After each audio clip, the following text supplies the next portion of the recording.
Hello dear students, welcome to Maths Education. ইতিমধ্যে thumbnail চাই তোমালোকে নিশ্চয়কৈ গম পাইছা আজিৰ ডিসকাশনৰ বিষয়বস্তু হৈছে ক্লাস 10 ৰ সাৰ্কেল চেপ্টাৰৰ পৰা এইবাৰ অৰ্থাৎ HSLC 2026 ত আহিব পৰা one of the important question. Questionটো ইতিমধ্যে স্ক্ৰিনত তোমালোকে নিশ্চয়কৈ ধৰিব পাৰিছা. Questionটো হৈছে এটা সমান্তৰিকে এটা বৃত্তক স্পৰ্শ কৰি থকা সমান্তৰিকটো এটা ৰম্বাস.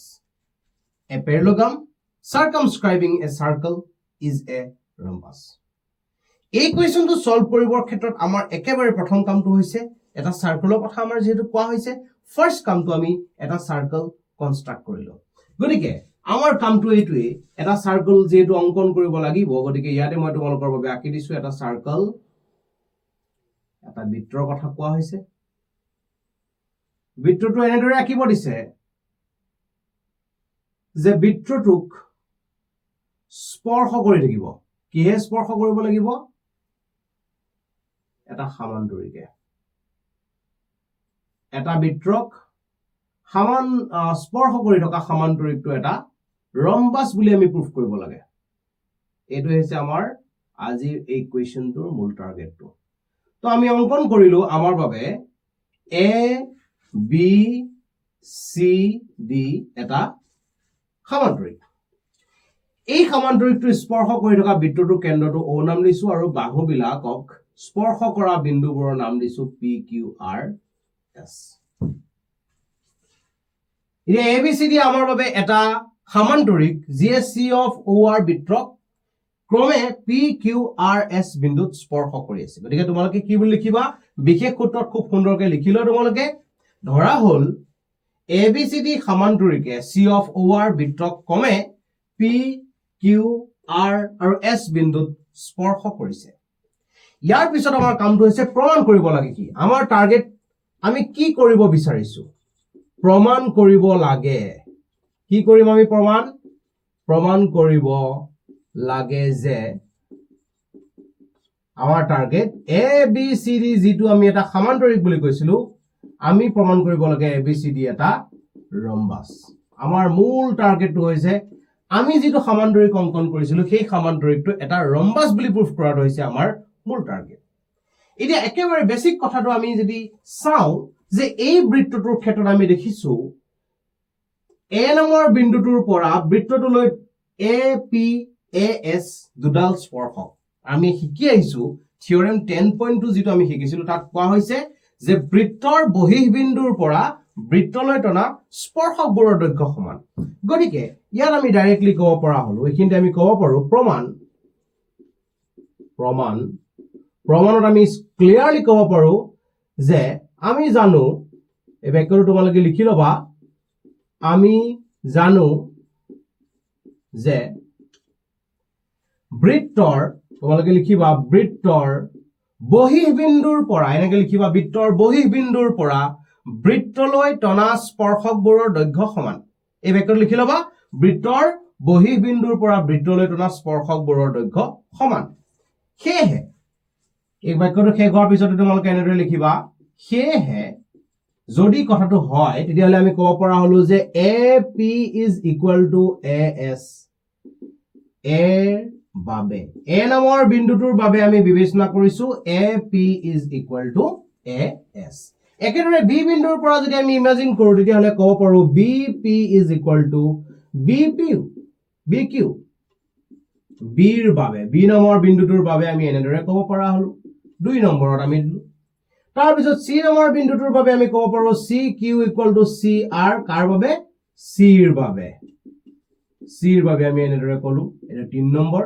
তাৰ পিছত D ৰ বাবে আমি ক'ব পৰা হলো DR is equal to DS. D ৰ বাবে আটাইকেইটা বিন্দুৰ বাবে আমি যি ক'ব পৰা আছিল গোটেইকেইটা খুব সুন্দৰকৈ আমি নোট কৰি ললো.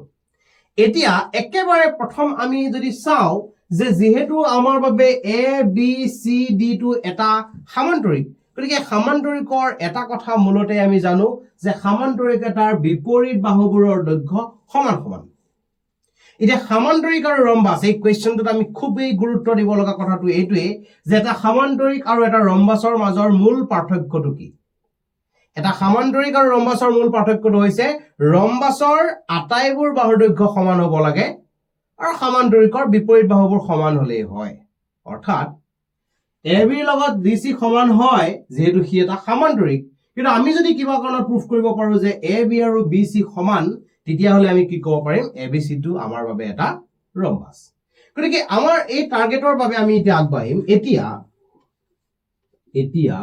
মূল টাৰ্গেটটো আমাৰ আছিল কি যে AB ৰ লগত DC বাহুডাল সমান গতিকে সমান সমান বাহু দুডালক আমি এটা সাইডত এনেদৰে লিখি ললো এতিয়া ফাৰ্স্ট কামটো হৈছে ছবিৰ পৰা চাই মই ক'ব পাৰো যে AB পাবৰ বাবে AP প্লাস BP আমি কৰিব পাৰো AP প্লাস BP আনহাতে DC ৰ বাবে আমি ক'ব পাৰো DR প্লাস CR এই দুটাল আমি ক'ব পাৰো এতিয়া AP ৰ স্থানত আমি পাতিব পাৰো AS BP ৰ স্থানত আমি পাতিব পাৰো BQ DR ৰ স্থানত আমি পাতিব পাৰো DS আৰু CR ৰ স্থানত আমি পাতিব পাৰো CQ কি কৰিলো এপ্লাই 1, 2, 4, 3 ৰ পৰা এইকেইটা আমি ইউজ কৰিছো এতিয়া ঘটনাটো হৈছে যে AS ৰ লগত ভালদৰে অবজাৰ্ভ কৰিলে আমি গম পাম যে AS ৰ লগত DS ৰ সম্পৰ্ক আছে আৰু এই দুটা লগ লগালে আমি পাই যাও AD গতিকে সিম্পলি আমি কৈছো যে AS plus DS অন্যহাতে BQ plus CQ AS ৰ লগত যদি মই DS ক প্লাস কৰো তেতিয়া হলে মই পাই আছো AD আৰু BQ ৰ লগত CQ প্লাস কৰিলে মই পাই আছো BC এতিয়া আমাৰ টাৰ্গেটটো কি টাৰ্গেটলৈ আমি আগবাঢ়ো আমাৰ টাৰ্গেটটো আছিল মই এখিনতে লিখিছো আমাৰ টাৰ্গেটটো আছিল ইয়াৰ পিছৰ লাইনটো এটো হ'ব যেটো আমি জানো যে এটা সামান্তৰিকৰ বিপৰীত বাহুবোৰৰ দৈৰ্ঘ্য সমান গতিকে আমি ৰিপ্লেস কৰিব পাৰো ইচ্ছা অনুসৰে AB প্লাস ইয়াতে DC আছিল DC স্থানত ইচ্ছা কৰিলে আমি AB লিখিব পাৰো কিয়নো এটা সামান্তৰিকৰ বিপৰীত বাহুবোৰৰ দৈৰ্ঘ্য সমান অন্যহাতে AD plus DC স্থানত আমি লিখিব পাৰো BC plus BC কিয় পাৰিলো এটো যেহেতু সামান্তৰিকৰ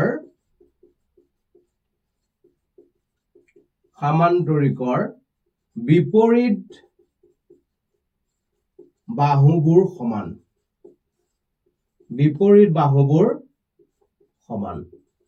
সামান্তৰিকৰ বিপৰীত বাহুবোৰ সমান হোৱা হেতুকে আমি এনেদৰে লিখিব পৰা হলো গতিকে এফালে লিখিলো 2AB is equal to 2BC অৰ্থাৎ দুই ফলৰ পৰা 2 কেনসেল কৰিলে AB is equal to BC finally আমি এটা ৰিজাল্ট পাৰো যেহেতু ABCD